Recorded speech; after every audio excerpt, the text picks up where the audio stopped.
Hello friends, welcome to my YouTube channel Mrinal fitness হাবে আপনাদেরকে স্বাগত জানাই।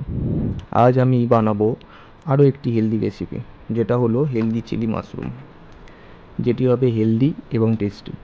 তো প্রথমে আমি মাশরুমগুলি ভালো করে পরিষ্কার করে ধুয়ে নেব আর ছোটো ছোটো পিস করে নেব।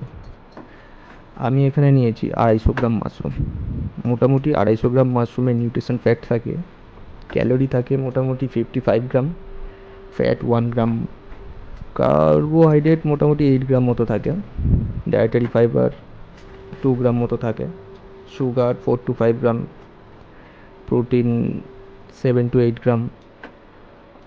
আরও নিউট্রিশন আছে, সেগুলি হচ্ছে পটাশিয়াম, ভিটামিন B2 এবং ভিটামিন ডি। তো আমাদের মাশরুমগুলি ছোটো ছোটো পিস করে নেওয়ার পরে আমি নিয়ে নিয়েছি একটা গোটা ক্যাপসিকাম আর একটা গোটা রেড বেল পেপার। এগুলো আমরা ছোটো ছোটো করে কেটে নিয়েছি, পিস করে নিয়েছি।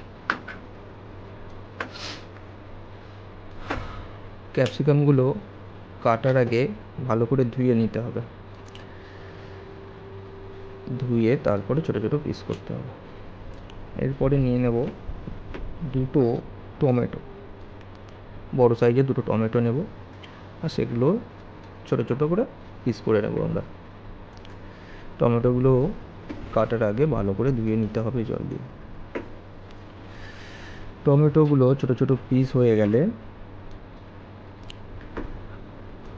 আমরা এখানে আটটা কাঁচা লঙ্কা নিয়ে নেব। 8টা কাঁচা লঙ্কা নিয়ে লঙ্কাগুলি লম্বালম্বি করে 2 ভাগ করে কেটে নেব।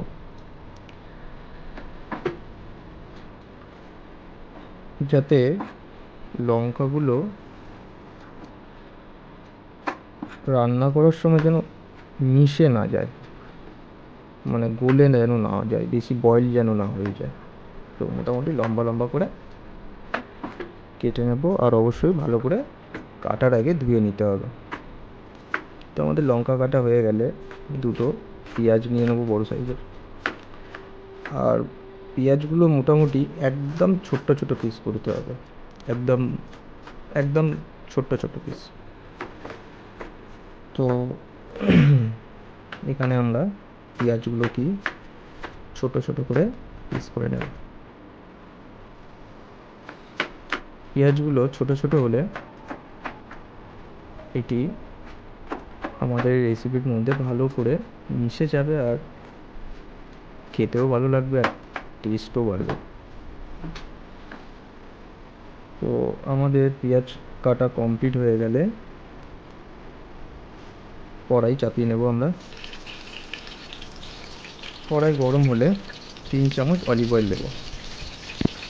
3 চামচ অলিভ অয়েল দিয়ে অলিভ অয়েলটাকে গরম করে নিয়ে তার মধ্যে প্রথমে লঙ্কা দিয়ে দেবো, তারপরে টমেটোগুলো দিয়ে দেবো, দিয়ে ভালো করে ফ্রাই করে নেব।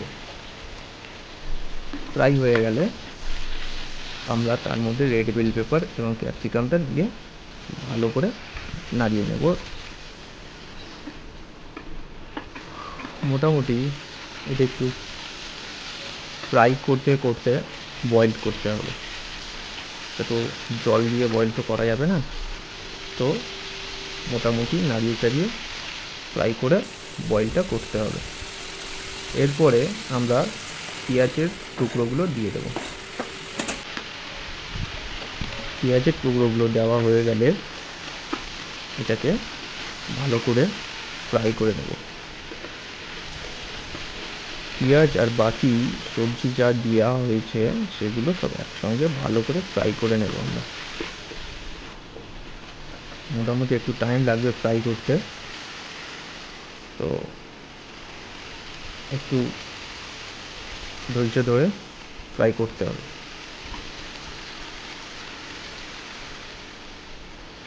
এটাতে খুব বেশি ফ্যাট নেই এই মানে রেসিপিটাতে, কারণ এটা পুরোটাই মোটামুটি ধরুন অলিভ অয়েলের ওপরেই হচ্ছে। তো আর আমরা এখানে মশলাও বেশি কিছু দিইনি, আমি দেখাবো আপনাদেরকে অল্প কিছু মশলা দেওয়া হবে। তো আমাদের ফ্রাই হয়ে গেছে, তো আমরা এবারে মাশরুমটা দিয়ে দিয়েছি। মাশরুমটা দেওয়ার পরে ভালো করে ফ্রাই করতে হবে মাশরুমটাকেও। সবজিগুলো পুরোটাই এই অলিভ অয়েলে ফ্রাই করে করেই বয়েলটা করতে হবে। এরপরে আমরা মশলা দেব, অল্প হলুদ গুঁড়ো, অল্প লবণ, আর দেবো এখানে জিরা গুঁড়া, ধনিয়া গুঁড়া, একটু কাশ্মীরি লঙ্কার গুঁড়ো আমি দিয়েছি জাস্ট কালারের জন্য, হালকা দিয়েছি, খুব বেশি দিইনি। আর একটু ভালো করে নাড়িয়ে নিতে হবে। আপনারা দেখতেই পাচ্ছেন যে মোটামুটি এটা অনেকটাই ফ্রাই হয়ে গেছে, আর সবজিগুলো অনেকটাই বয়েলড হয়ে এসছে, আমরা বুঝতে পারছি। তো এইভাবে মোটামুটি নাড়িয়ে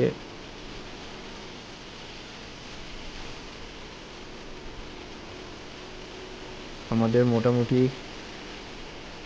সবজিটা রেডি হয়েই এসছে।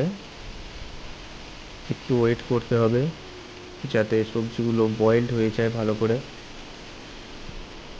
তো মোটামুটি সবজিটা আমাদের বয়েলড হয়ে গেলে একটু নাড়িয়ে চাড়িয়ে নিয়ে তারপরে আমরা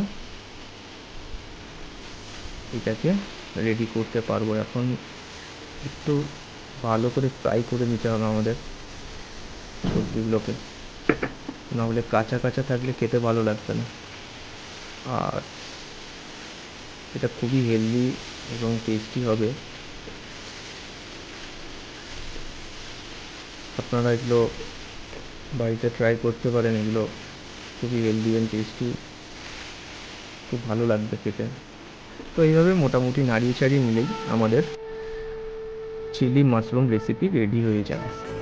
থ্যাংক ইউ।